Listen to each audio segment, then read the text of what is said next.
नमस्कार, मी उदयकुमार शिरूरकर, प्रेसिडेंट निसर्गरक्षक सेवा संस्था मुंबई। सध्या कोकणामध्ये काही प्रकल्प आलेले आहेत। या प्रकल्पाअंतर्गत सावंतवाडी बांदा येथे 29.77 एकरची जागा डेव्हलप करण्यासाठी युगेन इन्फ्रा प्रायव्हेट लिमिटेड नावाची एक कंपनी आलेली आहे। त्या कंपनीने जवळजवळ 1319 झाडं आतापर्यंत वृक्षतोड केलेली आहेत आणि कागदावरती त्यांना 30 जांभळाची झाडं तोडण्याचं परमिशन जे आरएफओच्या अखत्यारीत नसताना सुद्धा आरएफओने देऊ केलेलं आहे।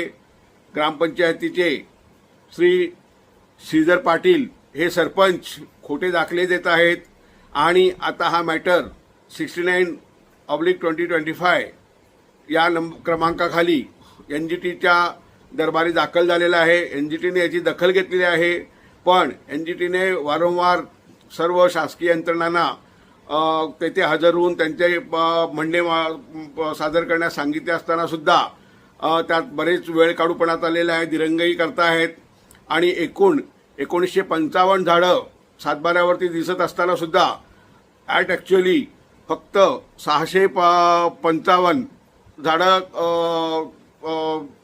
ग्रामपंचायतीचे सरपंच दाखवत आहेत आणि मोठा घोटाळा इथे या झाडाच्या मोजमापामध्ये होत आहे। पण आपल्या पर्यावरणाचं रक्षण करण्यासाठी एक व्यवसायाने चार्टर्ड अकाउंटंट असलेले साईप्रसाद मंगेश कल्याणकर हे या संपूर्ण परिस्थितीला तोंड देत आहेत आणि त्यांनी याबाबत ऑब्जेक्शन घेतल्यामुळे त्यांच्यावरती या सरपंचांकडून व इतर लोकांकडून वेगवेगळे आरोप केले जात आहेत। पण हा एकला सरदार एकला मावळा या सर्वांना पुरून उरतोय असं दिसत आहे, कारण यांनी अत्यंत व्यवस्थितपणे पुराव्यासहित रिजॉइंडर आत्ताच दाखल केलेला आहे एनजीटीमध्ये। आता एनजीटीच्या कोर्टमध्ये हा बॉल आहे। आशा करूया की एनजीटी या प्रकरणात जातीने लक्ष घालून या सर्वांना ही वृक्षतोड करण्यापासून व पर्यावरणाचा ऱ्हास करण्यापासून नक्कीच हे करेल, प्रतिबंध करेल।